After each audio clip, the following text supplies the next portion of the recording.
중학교 2학년 올라가요. 그 초등학교 유치원 때부터 교회 유치원, 기독 초등학교, 지금 기독 중학교 이렇게 다니고 있어요. 근데 그 아이가 저한테 늘 의문을 잘 던져요. 성경에 대해서. 지가 읽고 해석이 안 되는가 봐요. 그럼 나한테 의문을 던져요. 지금 아빠 엄마한테 얘기하면 할아버지 목사님한테 물어봐라.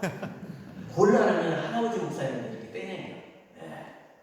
근데 중학교 1학년짜리가 하는 질문은요, 목사도 대답하기가 엄청 어려워요.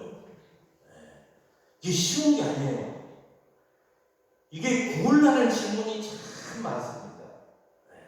그렇다고 야 인마 좀 더 크면 알아. 그럴 수도 없고. 네. 또 목사가 대답을 해줘야 되잖아요. 나가 목사님이래요.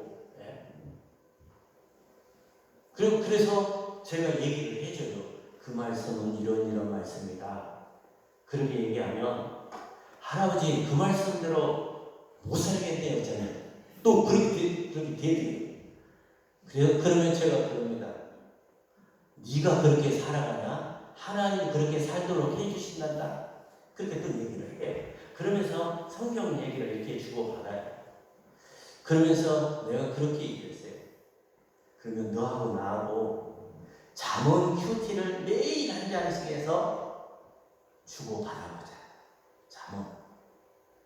그래서 걔하고 한 달 동안을 잠언 큐티를, 중학교 1학년짜리하고 잠언 큐티를 주고받았어요. 한 달 후에 나도 은혜를 받았지만 걔도 은혜를 받더라고요. 잠언서가 지혜서잖아요.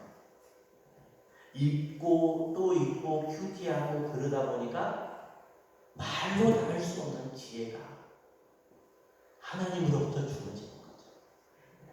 저는 그걸 믿어요. 그래서 그 중학교 1학년짜리가 얼마나 사랑스러운지. 그래서 휴가 갈 때는 가끔 데리고 다녀요. 그러면 나한테 올라탔다가 어쩌다 그러는데 초등학교 때부터 유치원 때부터 휴가를 데리고 다닌다니까요. 근데 지금은 너무 커갖고 내가 엎혀다녀요. 중학교 1학년도 크대요. 시편 119편 103절의 주의 말씀의 맛이 내게 어찌 그리 단지요. 내 입에 꿀보다 더 다닙니다. 그 말씀이 그 말씀이에요. 성경을 읽다가 내게 툭 부딪히는 말씀. 읽고 또 읽고 읽고 씹고 또 씹다 보면 이 말씀에서 이렇게 꿀같이 단 말씀이 나오는구나. 이 말씀이 내게 주신 꿀송이었구나. 그렇게 다 공부를 많이 했냐 적게 했냐 지식이 있냐 없냐 그게 아무 소용이 없어요. 그 꿀송이 같이 단맛을 맛보게 하는 것은 성령님인 줄로 믿습니다. 성령님이 그렇게 느끼게 해주시다. 저희 형님이 하고 계시다고 얘기했죠. 장로님이시다고 고인 되셨다고 파월 상용사에 1급이셨어요. 1급으로 제대를 하셨어요. 지뢰가 터져서 붕 날랐다가 5명 중에서 3명 돌아가시고 2사람 가까스로 살았어요. 얼마나 큰 부상을 입었는지 몰라요. 그런데 우리가 배우에서 얼마나 많이 필요했는지 몰라요. 근데 신기하게요. 손도 뼈만 놔두고 탁, 발도 허벅지도 뼈만 놔두고 살만 탁 이렇게 잘라내셨어요. 턱도 뼈만 놔두고 이쪽도 살이 없어요. 보신 분들은 알 거예요. 이쪽에 큰 흉터가 있거든요. 근데 정말로 중요했던 것은 옛날에 기도원 성경이 있었잖아요. 그 성경이 심장 주머니에 있었던 거예요. 그런데 이게 파편이 심장 있는 쪽을 거쳐가는데 성경 때문에 성경을 치고 나간 거예요. 그래서 살았어요. 75세에 세상을 떠나셨지만 파월 상용사 1급으로는 그래서 늘 제 형님이 그래요. 나는 성경 때문에 살아. 내 심장은 성경이 지켜줬다. 그 얘기를 저를 만나면 늘 해요. 이 얘기는 실제 있는 얘기고 올리버 크롬의 장군도 똑같은 경험을 했다고 얘기를 해요. 총알이 날라왔어요. 심장을 날라왔어요. 근데 그분의 가슴에 성경책이 있었어요. 맞고 뒤로 굴러등 넘어졌어요. 아무렇지도 않아요. 일어나서 보니까 가슴에 있는 성경책에 총알이 막혀 있더라는 거예요. 그런데 그분은 더 놀라운 경험을 하는 거예요. 전도서 12장 총알이 뚫고 들어가 가리키고 있는 성경의 맨 마지막 절에 전도서 12장 1절이었어요. 너는 청년에 대해 너의 창조주를 기억해라. 그 공고한 날이 이르기 전에 나는 아무 낙이 없다고 할 내가 가깝기 전에 그 말씀이 거기 있었어요. 이처럼 하나님의 말씀이 성경을 가까이 하면 내가 살고 축복의 사람이 될 줄로 믿습니다. 아멘입니까? 다음으로 우리가 성숙한 신앙생활을 위해서 말씀 살기를 어떻게 해야 합니까? 둘째로 은혜가 되는 성경 구절을 계속 암송하는 말씀 살기가 있어야 됩니다. 성경 암송을 통해 그 말씀을 묵상할 때에 성숙한 그리스도인의 삶을 살 수가 있습니다. 유대인들은 어려서부터 모세오경, 창세기, 출애굽기, 레위기, 민수기, 신명기 말씀을 외우면서 자랍니다. 아무리 머리가 나쁜 아이라도 신명기만은 확실히 암송을 해야 된다고 해요. 유대인들. 많은 현대 교육학자들은 유대인들이 예술, 사상, 과학, 금융, 경영 등 모든 분야에서 뛰어난 실력을 발휘하는 원인이 성경을 암송하는 데 있다. 그렇게 말씀해요. 어려서는 잘 모르지만 성경을 암송한 아이들은 자라면서 도덕성과 감성, 지성의 기초가 자연스럽게 잡히고 그 기초 위에 모든 사람들과의 올바른 인간관계를 갖게 됩니다. 그러므로 교회에서, 가정에서 아이들에게 성경 암송을 많이 시켰으면 좋겠어요. 정말로 많이. 안타까운 것은 교회 학교가 문을 닫았어요. 많은 교회들이 문을 닫았어요. 아이들이 없어요. 다음 세대의 교육이 이렇게 돼야 한다. 그런 말이 강대상에서 할 수가 없었어요. 그러나 여러분에게는 손자, 손녀도 있고 자녀들이 있잖아요. 여러분 개개인에게는 그 아이들이 다음 세대입니다. 여러분의 자녀손들을 다음 세대로 알고 하나님의 말씀으로 잘 양육해야 되는 거 아닙니까? 교회에서만 다음 세대가 아니라 여러분 개개인들이 여러분의 자녀손들을 다음 세대다. 그렇게 확신하고 그 다음 세대에게 하나님의 말씀을 가르쳐야 되지 않느냐 그 말씀이에요. 우리가 성숙한 신앙생활에서 성경을 계속 암송하는 말씀 살기가 있어야 됩니다. 셋째로 하나님의 말씀 선포인 설교를 기억하는 말씀 살기가 있어야 됩니다. 대부분의 성도인들이 설교 내용 물론 설교 본문 말씀과 설교 제목까지도 예배 시간이 끝나고 목사님이 저 뒤에 서서 인사하고 그리고 마당에 나갈 때 오늘 설교 제목이 뭐였더라? 잃어버린 거예요. 목사님들은 너무 좋아요.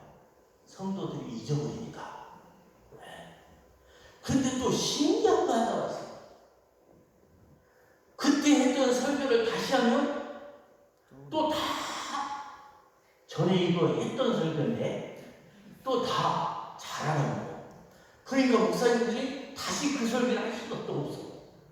특히 성경을 잘 기억 못하는데 예화는 어떻게 그렇게 기억을 잘하는지 몰라.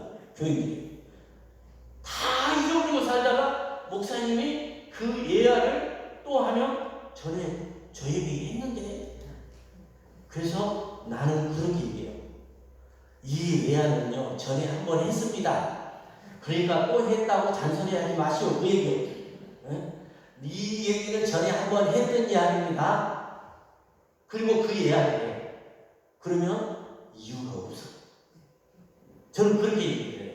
그리고 내가 이 예언을 했는지 안 했는지 모를 때가 있어. 그때도 그래. 이 얘기를 전에 한 것도 같고 안 한 것도 같습니다만 그러고 얘기를 해. 그리고 교인들은 전에 그 얘기 했는데 또 하나도 기억 안 하다가 또 반복하면 기억이 하더라고요. 교인들 무섭습니다. 무서워요. 네. 그래서 하던 설교 다시 못해요. 여러분 예배 시간이 끝남과 동시에 예배당을 나서면서 다 잊어버리고 하나님 말씀 없이 살아가면 안 돼요. 정말로 안 돼요. 그래서 대부분의 교회에서 주보의 예배 순서는 물론 설교도 간단하게 올려주는 이유가 이 말씀 잊어버리지 말고 주일 내내 생각하면서 주간 내내 생각해서 살아가라고 그 정성스럽게 그거 기록해서 주보를 만들어 놓은 거예요. 근데 그러고 주보조차도 성경책하고 가방 속에 넣어놓고 자꾸 정답. 그리고 교회 올 때 보니까 교회에 찡겨져 있어. 그러면 쪽 빼서 아무데나 던져놓고 아니면 교회 와서 자꾸 열고 앞에 자리에다가 지난주 주보는 넣고 가. 제가 50년 가까이 목회했는데 그거 모르겠습니까? 다 알지. 그래서 예배 마치고 자리에 이렇게 딱 돌아보면 지난주일 주보가 놔진 그 자리에 고정석이 있잖아요. 누군지 알아요. 아무리 수요가면 그냥 알아요. 이 양반 한 주간 동안 가방 속에 성경 놔두고 자꾸 안 열었구나. 그거 알아요. 안 들키려면 각오를 해야 돼요. 목사님들이 얼마나 영리한지 다 안다니까요. 저는 코로나가 이렇게 오래전부터 제가 목회하는 동안에는 제 설교문을 교회 카페에 원문을 그대로 올렸었어요. 그래서 대세김이라도 그렇게라도 하나님의 말씀대로 살아가라. 정말 그렇게 살아야 된다. 사랑하는 성도 여러분, 목사님들의 설교를 온 마음과 귀를 집중해서 열심히 듣고 들은 설교 말씀을 통하여 내가 받은 은혜를 기억하고 묵상하는 열심을 가져야 합니다. 바로 거기서 더 큰 하나님의 은혜가 임하고 갑절의 말씀의 능력과 축복이 임하게 될 줄로 믿습니다. 아멘. 설교 시간은 어떤 시간이냐? 말씀의 능력이 나가는 시간이에요. 말씀의 능력이 나가는 시간. 그 능력을 여러분들이 받아야 되는 거 아닙니까? 설교 시간에 열심히 듣기는커녕 주무시거나 듣지 않았기에 교회에 나서는 순간 다 잊어버리고 말씀을 묵상하지 않는 사람에게 무슨 하나님의 은혜가 임하겠습니까? 하나님의 은혜가 임하지 않고 사탄이 잘한다 까먹어야 된다 잊어버리고 사는 것도 바빠졌고 보고 듣는 것도 많은데 교회 설교는 잊어버려도 드라마의 줄거리를 잊어버리면 안 돼. 우리 집사람이 주말 드라마를 잘 봐요. 삼남매가 용감하게. 네. 아니 도대체 그런 줄거리가 이 세상에 그런 일이 일어날 수도 없어. 뭐 유전자 가지고 한 10번을 끼대다가 요즘은 또 옛날 것 같고 또 맥주필에다가 도대체 드라마 그러니까 우리 집사님한테 드라마는 원래 욕하면서 보는 거예요. 욕하면서. 여러분 하나님의 말씀을 그렇게 좀 잘 기억해 주셨으면 얼마나 좋을까요? 아멘. 제가 목회하면서 드라마 저도 봐요. 왜 뭔지 아세요? 드라마 보고 그 주일에 핫한 장면을 설교할 때 한번 딱 얘기하면 성도들의 화색이 드라마 얘기해요. 그 그냥 말씀을 선포하라. 활짝 웃는 얼굴에다가 말씀을 선포하라. 목사들 별짓을 다 해. 생각해보면. 왜? 우거지 상하고 앉아있는데 나는 선포하고 있으면 얼마나 나도 있는 거 힘드니까 드라마 핫한 얘기하면 잠자는 사람도 다 깨우겠다 그러고 환해져. 그때 이제 선포하는 거예요. 그때. 기회는 이때. 그래서 목사님들도 드라마 봐야 돼. 가끔은 핫한 장면 아니면 검색을 해서 해야 돼. 이게 검색하는 장면이 핫 줄거리. 그거 조금 봐서라도 다 번떼기. 들은 말씀이 저는 중요하지만 기억하고 그 말씀대로 사는 것은 더 중요합니다. 초대교회 청교도들은 선포된 하나님의 말씀 중심으로 토론하고 내가 체험한 것을 주고받고 그 하나님의 말씀을 붙들고 함께 기도하는 시간을 가지는 것을 영적 교제라 그렇게 말했어요. 구역이 왜 있어요? 구역 식구들끼리 하나님의 말씀을 나누고 영적 교제를 나누라. 여러분 구역 예배가 어떤 예배인지 아세요? 교회를 그 가정으로 옮겨놓은 예배예요. 구역 예배가 얼마나 중요해요. 아멘. 그 구역 예배가 드려지는 그 가정은 교회가 그 시간만큼은 그 가정으로 옮겨지는 거예요. 여러분 구역 예배라고 시시하게 생각하면 안 됩니다. 구역 예배는 교회가 그 가정으로 옮겨진 시간이라니까요. 그 시간이 얼마나 귀해요. 근데 교인들이 뭔 생각을 하느냐. 사람들 오면 뭔 대접할 거 준비해야 되고 마실 거 준비해야 되고 또 목사님들 또 그것 때문에 또 집에서 뭐라 해야 되나 교회에서 뭐라 해야 되나 또 고민을 해. 근데 여러분 그걸 알아야 돼요. 구역예배 가정에서 봐야 돼요. 가정에서 보는 이유는 교회가 그 가정으로 옮겨진 시간이니까요. 정말 최고의 축복을 받는 시간이에요. 가정에서. 고구마 좀 삶아서 내놓는 것이 뭐가 그렇게 힘들어요? 아니면 붕어빵 사다가 하나씩 입에 물려주면 되는 거예요. 네? 좀 그렇게 좀 해서 내 가정이 그 시간만큼은 교회가 되는 시간, 복된 시간, 얼마나 행복한 시간이에요. 네. 여러분, 내 가정에도 말씀의 저수지가 생겨나는 시간이 가정에서 예배를 드리는 시간이에요. 아멘. 하나님의 은혜의 물결이 보이는 시간 아닙니까? 그 시간이. 그런데 여러분들의 가정에서 예배가 없다면 여러분의 가정은 가물은 메마른 저수지예요. 쫙쫙 떨어져. 거기에 무슨 은혜가 있겠습니까? 은혜도 없어요. 그래서 누가 구역 예배를 못 보다면 그럼 우리 집으로 와. 나 복 받을래. 그래서 그 은혜의 복을 꾸준히 드리는 사람이 돼야 되겠어요. 아멘. 안 보려고 하지 말고. 네 번째로 하나님의 말씀에 성경을 공부하는 말씀 살기가 있어야 됩니다. 성경을 아무리 열심히 읽고 듣고 암송해도 해석을 잘못하면 이단이 됩니다.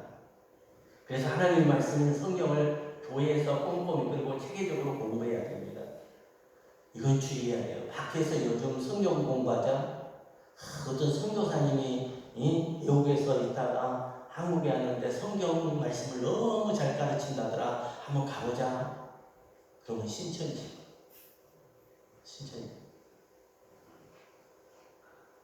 도둑질하러 온 사람이에요. 영적 감독. 밖에서 성경 공부하면 안 돼요. 누가 밖에서 성경 공부하자 계시면 목사님한테 그 얘기를 다 해야 돼요. 그러면 목사님이 분별을 할 거예요. 제가 30대에 고맙게도 교회에서 성지순례를 보내줘서 성지순례를 갔다 왔어요. 30대. 제가 생각해도 너무 고마워요. 30대. 근데 내가 성지순례를 갔다 와서 내가 성지에 대해서 얘기할 때 얼마나 거짓말을 많이 했는지. 알겠다. 성지에 가서 보니까 그거 아니야. 성경의 성지를 내 마음대로 해석했어. 내 마음대로. 왜 그러냐면 본 적이 없으니까. 내 마음대로 교인들에게 성지 얘기를 하면서 감동시키려고. 없는 얘기도 보태고 얘기를 했어요. 어떤 분이 출애굽기에 나오는 조각목으로 만든 단과 법계에 대해서 설교를 했어요. 조각목은 아카시아 나무. 근데 그 목사님은 그 조각목을 조각조각 붙인 나무, 조각조각 붙인 나무 해석을 하는 거예요. 그래서 얼마나 은혜롭게 설교를 했는데, 여러분 부족하지만 조각나무 같은 우리라도 서로 연합하여 하나를 이루면 아름다운 재단과 법계가 될 수 있습니다. 그런 설교했어. 만드는 게 틀린 얘기예요. 뒷부분을 만든 것 같은데 조각목은 그런 조각목이 아니라는 얘기예요. 그래서 내가 성지순례를 먼저 갔다 와서 힘들고 어려운 노중교회 우리 시찰의 목사님들을 성지를 갔다 오게 해야 되겠구나. 그래야 강단의 설교를 제대로 하겠구나. 그래서 우리 땅건너에서 가장 먼저 성지를 가는 성지팀을 마련해서 떠나는 게 해남 시찰이었어요. 그때는 해진 시찰. 해진 시찰이 가장 먼저 갔다 왔어요. 갔다 와서 목사님들이 좋아하고 사모님들이 좋아하셨어요. 너무너무 좋아요. 시찰에서 돈을 모아가지고 성지순례를 갔다 올 수 있고. 여러분 잘 아셔야 돼요. 모르면 그렇게 할 수가 있다는 얘기예요. 제가 은퇴하기 전에 우리 교회 학교 아이들을 성지를 보내보자.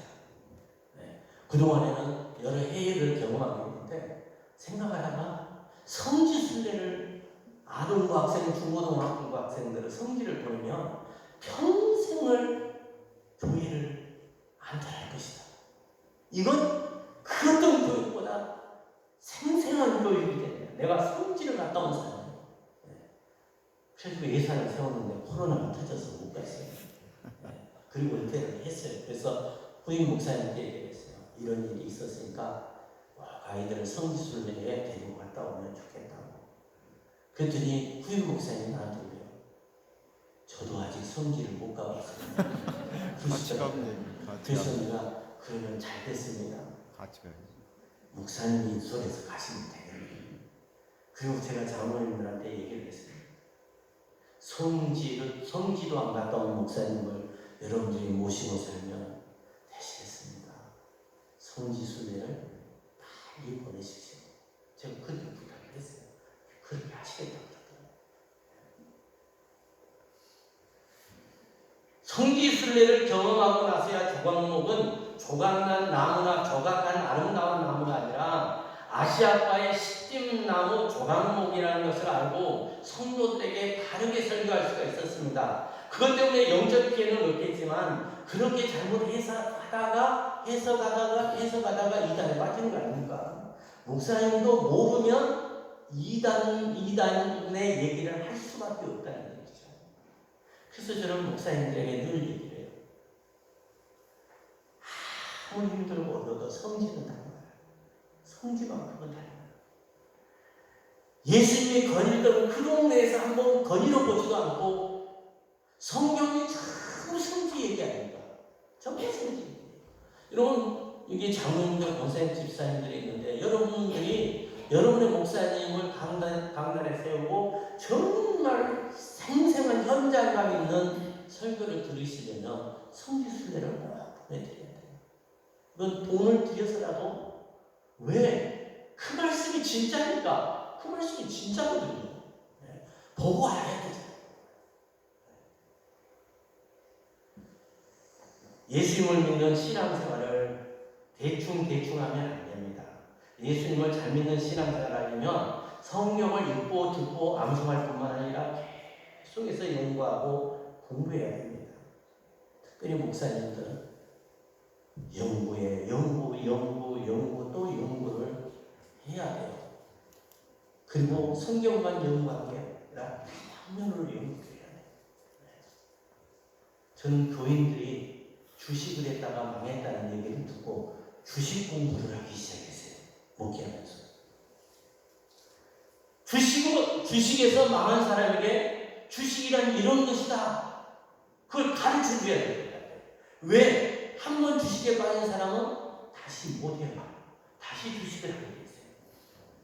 그래서 주식은 이런 것이다. 내가 주식을 가르쳐 주게 해서.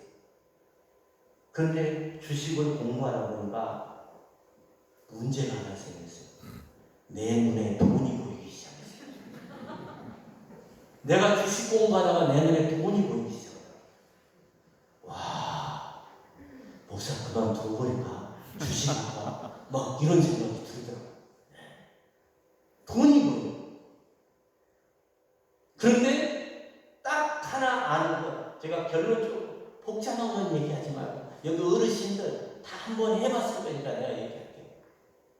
동네 게임판에서 저녁에 하트 치고 새벽에 돈 딴 사람은 누구예요? 고리끼 뛴 사람. 주식에서 고리끼 뛴 사람이 누구냐? 증권회사예요. 그렇게 결국 지나놓고 보면 증권회사만 돈을 번다. 한번 퍼팅할 때 수수료 띄고 빼면 수수료 떼고 고리끼 띄고 또 넣으면 고리끼 띄고 또 빠지면 고리끼 띄고. 그래서 새벽 되면 돈 딴 사람은 고리끼만 본다. 그리고 그 고리끼 옆에 그 사람 하지도 않죠. 고리끼만 뜯어. 그러면은 인심스럽게 아침밥 사 먹여서 돌려보내. 속이나 썩썩하지 말고. 주식이 그런 거더라고. 내가 주식에 대해 설명하려면 전문 지식을 얘기하려면 복잡하고. 그 다음에 내가 뭘 공부했냐? 부동산을 공부했어요. 왜? 교인들이 집을 살 때 사야 되는데 안 사고 있어. 그러니까 얼마나 답답해. 하나님은 그 사람에게 집을 사게 해서 물질의 축복을 주시겠다는데 이 멍청한 인간이 집을 안 사. 그래서 부동산을 공부를 해야 되겠다 그래가지고 부동산 공부를 했다니까. 놀라운 사실은 그때도 내게 돈이 모였어요. 그때도 돈이 모였어요. 그래서 제가 부동산 공부를 한 다음에 이 집을 사세요. 내가 매물까지 소개를 했다니까. 그러니까 그 집을 산 사람은 집이 지금도 있어요. 그런데 나는 대출 받아서 집 사기 싫어요. 그런 사람은 지금도 전세 살고 있어요. 내가 별짓을 다 했어요. 참 목사는 많은 것을 연구를 해야 돼. 뭐 공부라고 하는 것은 좋다는 걸 다 해야 돼. 왜? 성도님들이 살아가는 삶이 다양하잖아요. 그 모든 삶에 교육이 필요해요. 그러니까 별것을 다 공부를 해야 돼. 별것을. 제가 이런 얘기하면 끝도 안 나고. 그래 제가 장사하는 사람들에게 얘기를 합니다. 뭐 장사를 시작하겠다고 가게를 어디를 얻으려고 하면 그럼 같이 가자. 그 가게 앞에 딱 서서 기도하고 집사님 가게를 바라보니 돈이 보이십니까? 제가 물어봐요. 아니 가게를 바라보고 뭔 돈이 보여? 그럼 장사하지 마세요. 장사는 돈이 보여야 장사를 하는 겁니다. 그래야 돈을 법니다. 돈이 안 보이는데 장사를 하면 망해요. 네? 여러분 정유영 씨가 서산 갯벌을 차를 타고 지나가다가 갑자기 기사한테 야 멈춰 그런 거예요. 그러니까 기사가 바람 쐬려고 그런갑다 멈췄어요. 그랬더니 서산 아빠들을 쫙 바라보면서 와 돈이다 그러시죠. 그렇게 돈이 미쳤는 겁니다. 기사 그렇게 생각했어요. 근데 그 서산 앞바다가 정유영 씨한테는 돈으로 보인 거예요. 그래서 그 간척 전문가들에게 물어보니까 여기는 조류가심에서 막을 수가 없다는 거예요. 그런데 그 정유영 씨가 뭔 말이냐? 안 되는 게 어디냐? 그래가지고 마지막에 그 험배를 갖다가 가라앉혀서 소상킥골이 만들어졌다는 게 아닙니까? 그래서 그 사람은 크게 바라보고 큰 돈이 보였어요. 그래서 현대라고 하는 큰 기업이 전박을 하면서 돈이 보여야지. 그래서 제가 가게 하겠다는 건데 꼭 얘기해요. 기도할 때 주님 돈이 보이게 해주세요. 돈이 보이게. 기도도 실제적으로 해야 되는 거예요. 구체적으로 해야 돼요. 유치한 것 같지만요. 하나님이 돈을 보여주실 때가 있어요. 아멘. 그때 얘기해야 돼요. 참 별 얘기를 내가 다 하겠네. 저는 그랬어요. 여러분들이 생각할 때는 참 우습다 그러지만 성도들이 살아가는 삶이 다양하잖아요. 너무 다양하잖아요. 그 간단해서 설교하는 것으로 끝내는 게 아니라 성도 한 사람 한 사람이 살아가는 삶을 내가 터치를 해줘야 되잖아요. 근데 그분이 살아가는 삶을 모르면 뭐라고 그러세요? 목사님이 내가 살아가는 것을 알아요. 얼마나 힘들게 살아가는지 목사님이 알아요. 목사님 맨날 넥타이나 차고 빗가운 자랑 댕기면 다 돼요. 그렇게 얘기하잖아요. 하나하나 터치가 필요해요. 그 별걸 다 공부한다니까. 요즘은 유튜브 시대가 돼서 너무 공부하기가 쉽지만 저는 책을 수없이 사다가 놓고 공부했어요. 여러분, 하나님 말씀대로 사는 것은 불가능한 일이며 또 그렇게 하나님 말씀대로 살면 손해가 많다. 누구의 말이에요? 사탄의 말이에요. 말씀대로 살면 바쁜 기 다 좋다. 누가 한 말이에요? 사탄이 한 말이에요. 우리가 하나님의 말씀을 성경대로 살면 처음에는 십자가를 지는 일이 되어 힘들겠지만 나중에는 멸류관을 쓰게 돼요. 처음에는 좋은 길이지만 나중에는 탄탄대로가 된다고 하는 사실이에요. 그렇습니다. 말씀대로 살면 반드시 성공하고 말씀대로 살면 반드시 축복을 받습니다. 그래서 꿀송이와 같이 난 하나님의 말씀의 맛을 체험하게 되는 말씀 살기를 하게 됩니다. 그렇게 하나님의 말씀대로 살아 읽고 듣고 암송하다 보면 하나님의 말씀이 이해가 돼요. 이해가 되지 않아도 손해가 되고 하나님의 말씀에게 무조건 순종하고 철저하게 실천하고 적용하면 그 끝에는 기적이 일어나요. 복이 있으리라. 복이 있으리라. 한 선비가 강을 건너기에 배를 타고 건너면서 사공에게 장난쳐졌어요. 자네 글을 지을 줄 아는가? 사공이 대답합니다. 모릅니다. 그러자 선비가 말했습니다. 그러면 세상 사는 맛을 모르겠구만. 선비가 다시 물었습니다. 그러면 공자 명자의 가르침은 아는가? 사공이 뭐라래요? 모릅니다. 대답했어요. 그러자 선비가 혀를 차면서 뭐라고 얘기를 하느냐? 인간의 도리도 모르고 사는구나. 그렇게 얘기했어요. 그 다음에 선비가 사공에게 또 묻습니다. 글은 읽을 줄 아는가? 그러자 사공이 저는 글을 읽을 줄 모릅니다. 배 젓는 놈이 글을 알아서 뭐합니까? 그렇게 얘기를 했어요. 그랬더니 선비가 그 사공에 얘기합니다. 이런 세상에 자네 왜 사는가? 그렇게 얘기했어요. 그 순간 대화하다가 사공이 노를 잘못 져갖고 암초에 확 하고 부딪히면서 배가 뒤집혀버린 거예요. 선비가 물에 빠져 허우적거리며 뭐라고 예측했어요? 나 헤엄칠 줄 모르네. 나 좀 살려줄게. 사공에 애원합니다. 그래서 뱃사공이 허우적거리는 선비에게 얘기했습니다. 헤엄칠 줄 모르면 죽은 목숨입니다.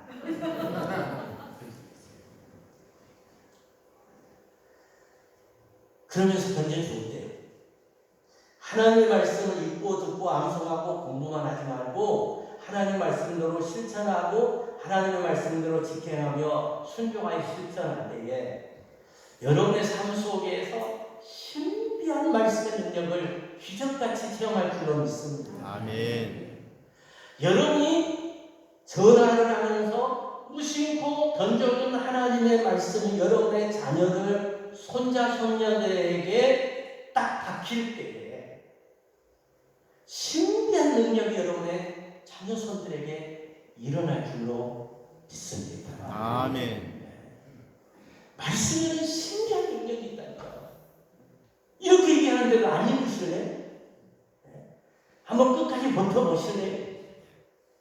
오늘부터라도 한 절씩이라 매일